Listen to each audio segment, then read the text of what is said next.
Everyone. So guys, कैसे हैं आप सभी? ऐसा है आप सभी अच्छे होंगे, मस्त होंगे, स्वस्थ होंगे और जोर शोर से आप सबकी पढ़ाई चल रही होगी। सो गाइस, आज की वीडियो काफी इंपॉर्टेंट होने वाली है, क्योंकि आज की इस वीडियो में मैं आपको ऐसा ब्रह्म अस्त्र देने वाला हूं जो आपके अंदर संस्कृत के प्रति जो डर बैठा हुआ है उसको खत्म कर देगा। अभी कई सारे स्टूडेंट्स संस्कृत को लेकर काफी ज्यादा डरे हुए हैं और उस डर के कारण वो संस्कृत सब्जेक्ट को पढ़ ही नहीं रहे हैं। और वो कब पढ़ना स्टार्ट करते हैं? जब कोई टेस्ट पास में आ रहा हो या कोई एग्जाम पास में आ रही हो, तब वो पढ़ना स्टार्ट करते हैं और उस समय उनको समझ में आता नहीं है। क्यों? क्योंकि वो पढ़ते नहीं है। तब वो क्या करते हैं?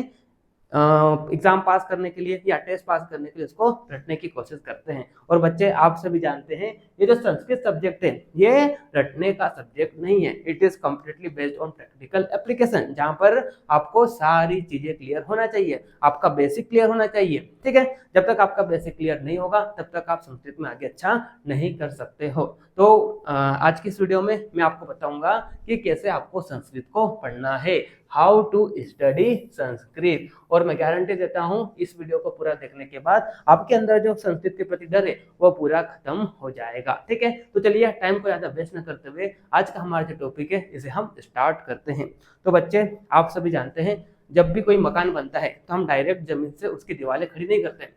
हम क्या करते हैं? सबसे पहले गड्ढा खोदते हैं, ठीक है, फिर गड्ढे में एक बेस तैयार करते हैं, ठीक है, फिर कॉलम रखते हैं, फिर कॉलम को भरते हैं और फिर एक प्रकार से पूरा कंप्लीट बेस बनाते हैं। उसके बाद हम उसके ऊपर दीवार खड़ी करते हैं और फिर 1 मंजिल, 2 मंजिल, 3 मंजिल, 4 मंजिल, जितनी भी मंजिल हमको चढ़ाना है उतना हम चढ़ाते जाते हैं। तो हमने 1 मंजिल चढ़ाया, फिर दूसरा मंजिल चढ़ाया, तीसरा मंजिल चढ़ाया, तो ये हम कब कर पाए? जब हमने उसका बेस अच्छे से तैयार किया। तो वैसे ही आपको क्या करना है बच्चों? संस्कृत के बेसिक को क्लियर करना है। जब तक आपका संस्कृत का बेस तैयार नहीं होगा, जब तक आपका उसका बेसिक क्लियर नहीं होगा, तब तक आप संस्कृत में आगे अच्छा नहीं कर सकते हैं। और संस्कृत का बेस क्या है? तो अगर आप संस्कृत में अच्छा करना चाहते हैं तो आपको 2 चैप्टर, पहले कौन सा चैप्टर है? संस्कृत वर्ण परिचय, और दूसरा कौन सा चैप्टर है? संज्ञा प्रकरण। तो बच्चे, ये 2 चैप्टर जो है ये आपको अच्छे से आना चाहिए। क्यों बच्चों? क्योंकि ये 2 चैप्टर क्या है बच्चों? This are the basic of Sanskrit. अगर हम संस्कृत वर्ण परिचय की बात करते हैं तो संस्कृत वर्ण परिचय में माहेश्वरी सूत्र जो टॉपिक है ना, माहेश्वरी सूत्र जो टॉपिक है बच्चों, ये मोस्ट इंपॉर्टेंट टॉपिक है।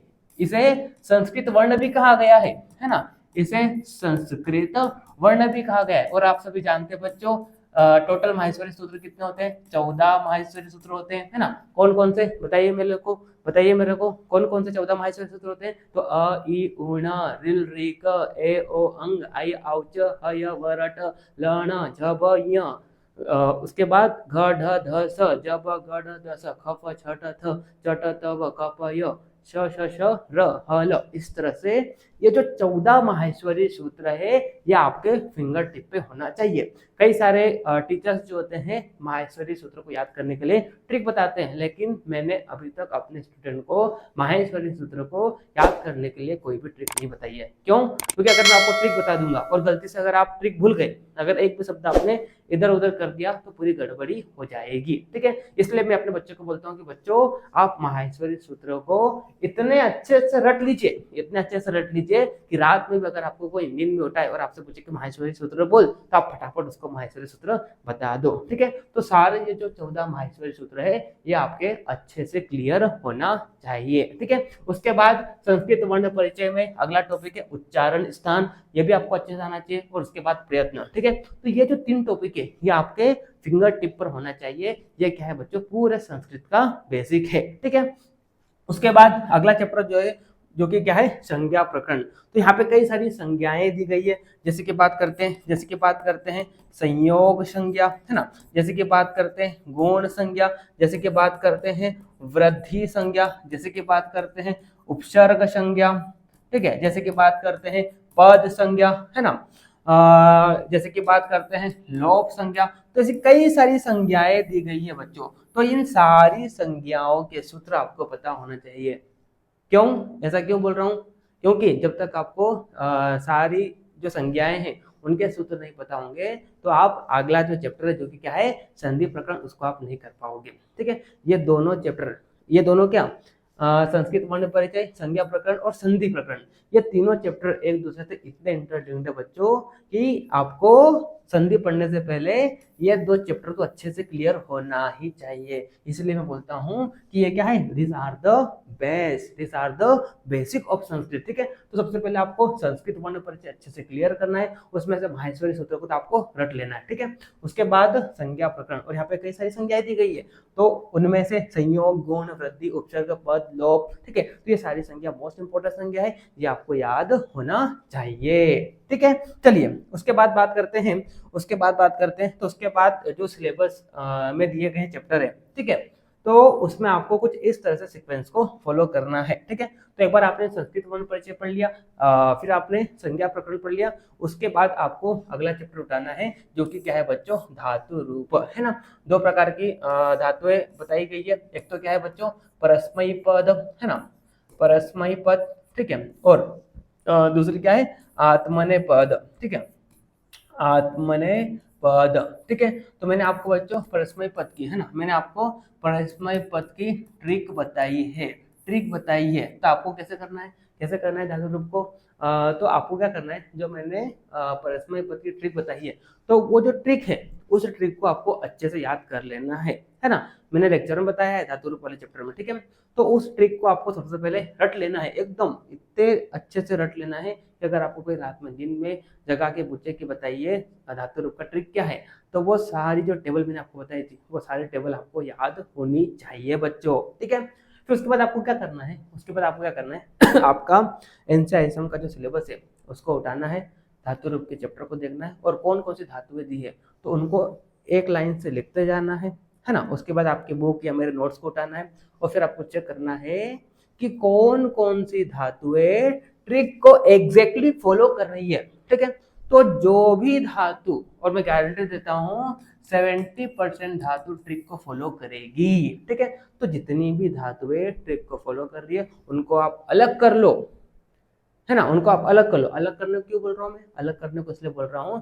ताकि आपको याद रहे कि इन सारी धातुओं में वो ट्रिक लग जाएगी, तो इन धातुओं को तो मेरे को देखना है ही नहीं। ठीक है, उसके बाद जो धातुएं अलग जा रही है और उसमें भी ज्यादा आपको डिफरेंस देखने को नहीं मिलेगा, 1-2 शब्द इधर उधर होंगे, तो उसको आपको देख लेना है। तो इस तरह से आपको क्या करना है बच्चों, धातु रूप को पढ़ना है। ठीक है, फिर आत्मने पद, अब बहुत सारी धातुएं आत्मने पद में, है ना, तो इसमें तो बच्चों आप ज्यादा तो नहीं लेकिन कम से कम आप क्या करो बच्चों, लब धातु को कर लो, है ना। अगर आप लब धातु को कर लोगे तो लगभग इससे ही मिलती जुलती बाकी सब आत्मने पद की धातु है। ठीक, चलिए उसके बाद आपको क्या करना है बच्चों, संधि प्रकरण पढ़ना है, और मैंने आपको बताया संधि प्रकरण के लिए तो माहेश्वरी सूत्र आपको अच्छे से आना चाहिए, संज्ञा प्रकरण वाला चैप्टर अच्छे से आना चाहिए। ठीक है, और फिर संधि प्रकरण पढ़ने के बाद आपको क्या पढ़ना है, समास प्रकरण पढ़ना है। कई सारे स्टूडेंट क्या करते हैं, समास प्रकरण को पहले पढ़ने की कोशिश करते हैं, तो अगर आप पहले पढ़ोगे तो आपको बच्चों समझ में नहीं आएगा, है ना।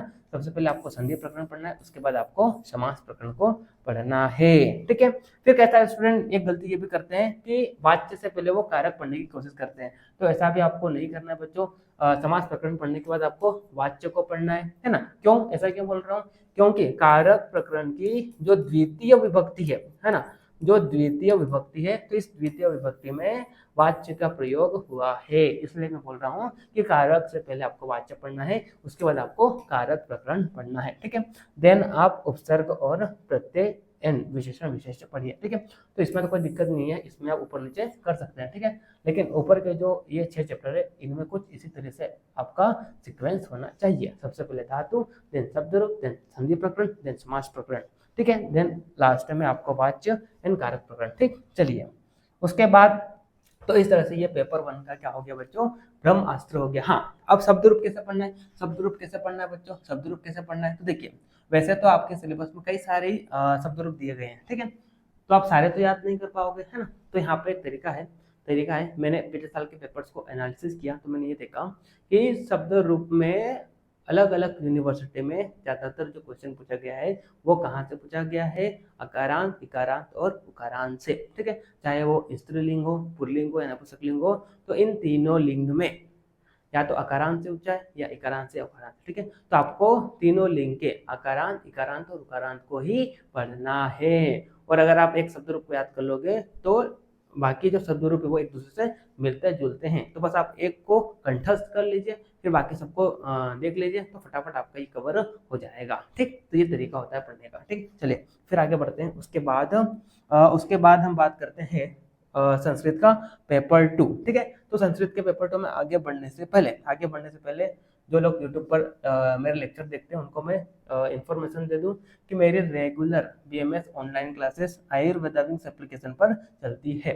ठीक है, तो अगर आप में से किसी ने आयुर्वेदा विंग्स एप्लीकेशन को डाउनलोड नहीं किया है तो बच्चे आप फटाफट आयुर्वेदा विंग्स एप्लीकेशन को डाउनलोड कीजिए। ठीक है, वहाँ पर होम पेज पर आपको बीएमएस फर्स्ट प्रोफाइल मिलेगा और वहाँ पर आपको सुश्रुत 3.0 बैच मिलेगा, जो कि आपके लिए यानी कि जो 25-26 बैच के स्टूडेंट है उनके लिए मैंने वो कोर्स को लॉन्च किया है। वहाँ पर आपको लेक्चर मिलेंगे सारे सब्जेक्ट के, है ना, लेक्चर के नोट्स मिलेंगे, डाउट के लिए लाइव सेशन होंगे, है ना, और देन वहाँ पे एमसीक्यू फॉर्मेट में टेस्ट होंगे। ठीक है, अभी जो पुराने स्टूडेंट वो बोल रहे होंगे सर अभी तक आपने डाउट सेशन तो लिया ही नहीं, तो आगे आप क्या लोगे, क्या गारंटी है। तो बच्चे अभी मेरी शादी है ना, 8 से 10 दिन में अगले मेरी शादी है, जिस कारण मैं अभी कभी लेक्चर ले रहा हूँ कभी नहीं ले पा रहा हूँ। ठीक है, लेकिन एक बार मेरी पूरी शादी हो जाएगी तो मैं क्या करूँगा, लेक्चर की फ्रिक्वेंसी को बढ़ा दूंगा। ठीक है, वैसे तो मेरे पास ऑलरेडी फर्स्ट ईयर के सारे लेक्चर हैं, लेकिन मैं ये चाह रहा हूँ कि जो ज़्यादा पुराने हो गए उनको मैं फ्रेश रिकॉर्ड करूँ आप सभी के लिए, है ना।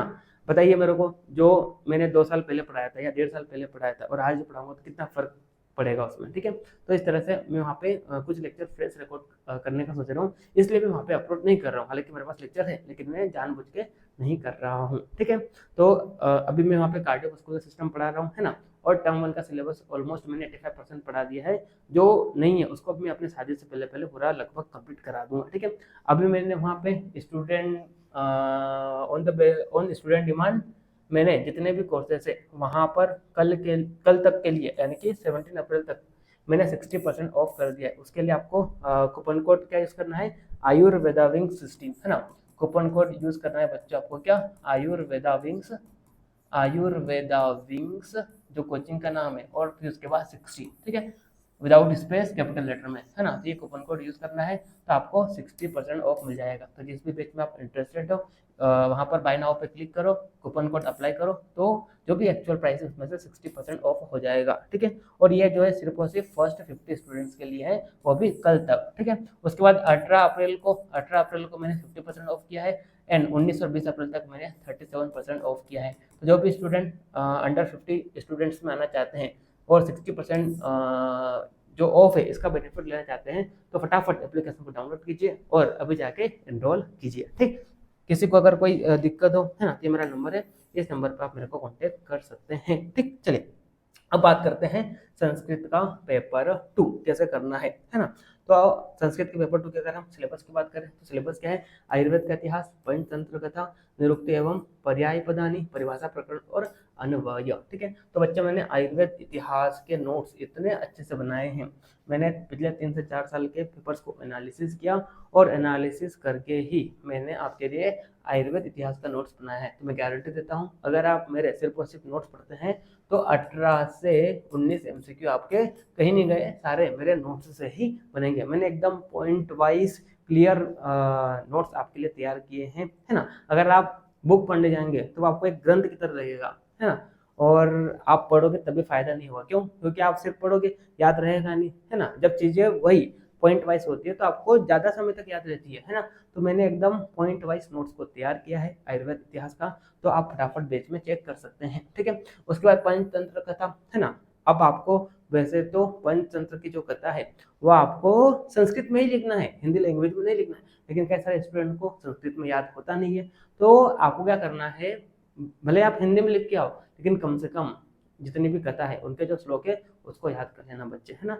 तो भले आपको पूरे नंबर तो नहीं लेकिन कम से कम 5 नंबर तो मिलेगा। बाकी जिसको संस्कृत में याद हो जाता है तो कोई दिक्कत नहीं है, मैंने अपने नोट्स में संस्कृत भी दिया है शॉर्ट में और हिंदी भी दिया है। तो जिस भी स्टूडेंट को जिस भी लैंग्वेज में कंफर्टेबल है उस लैंग्वेज में याद कर लेना। हाँ, लेकिन जो बच्चा हिंदी में लिखेगा उसको आधे नंबर मिलेंगे, फुल नंबर नहीं मिलेंगे, और जो संस्कृत में पूरा लिखेगा उसको पूरे नंबर मिलेगा। ठीक है, चलिए उसके बाद निरुक्ति एवं पर्याय पदानी, इसमें तो कोई दिक्कत वाली बात नहीं है। आप पूरे सिलेबस में आयुर्वेद पढ़ते हैं, है ना, कई सारी टर्मिनोलॉजी की निरुक्ति पर्याय पढ़ते हैं। तो यहाँ पर जो एनसीईआरटी के सिलेबस में जो टर्मिनोलॉजीज दिए तो वो कहीं ना कहीं आप किसी न किसी सब्जेक्ट में पढ़ चुके होंगे, तो इसमें तो कोई दिक्कत वाली बात है ही नहीं। और भाई परिभाषा प्रकरण भी आप कहीं ना कहीं पढ़ चुके होंगे जो सिलेबस में, ठीक है। चलिए भाई, अगर हम अन्वय की बात करते हैं तो बच्चे अन्वय का मतलब क्या होता है? अन्वय का मतलब होता है संस्कृत में ही इजी लैंग्वेज में ट्रांसलेशन, ठीक है। तो अगर आप अन्वय अच्छे से करना चाहते हैं तो आपका जो संस्कृत व्याकरण यानी कि पूरा जो पेपर बने वो अच्छे से आना चाहिए, उसमें से खासकर संधि और समास, ठीक है। ये दो टॉपिक तो अच्छे से आना चाहिए, तभी आप अन्वय बना पाओगे, ठीक है। 30 नंबर का आता है ना। कई सारे स्टूडेंट्स को अन्वय में काफी ज्यादा दिक्कत होती है और उसको बच्चे छोड़ देते हैं, तो आपको छोड़ना नहीं है। जो भी अन्वय का सिलेबस है, जैसे कि अगर हम सिलेबस की बात करें तो अष्टांग के शुरुआत के 5 चैप्टर और लास्ट के 5 चैप्टर ये अन्वय में आपको पढ़ना है, ठीक है। हम तो आपको क्या करना है, सारे श्लोक के अन्वय को एक बार रीडिंग मार लेना, बस सिर्फ और सिर्फ रीडिंग मारना है, उसको रटना नहीं है, ठीक है। और उसके अर्थ यानी कि जो श्लोकों के अनुवाद है तो उसको आपको अच्छे से तैयार कर लेना है, क्योंकि अन्वय जो है कैसा क्वेश्चन पूछेगा, कोई श्लोक देगा तो आपसे पूछ लेगा कि इसका अन्वय कीजिए और अन्वय के साथ साथ इसका अनुवाद कीजिए, तो कम से कम आप अनुवाद तो करके आओगे। तो 10 नंबर का अगर क्वेश्चन आता है तो 5 नंबर तो मिलेगा आपको अन्वय का। और ऐसा तो है नहीं कि आप अन्वय जरा भी नहीं बना पाओगे, कुछ ना कुछ तो इधर उधर कर दोगे, तो 2 नंबर आपको वहां से मिल जाएगा, तो ज्यादा से ज्यादा 3 नंबर कटेगा, ठीक है। तो इस तरह से आपको एक स्मार्ट वे में अन्वय को पढ़ना है, ठीक है।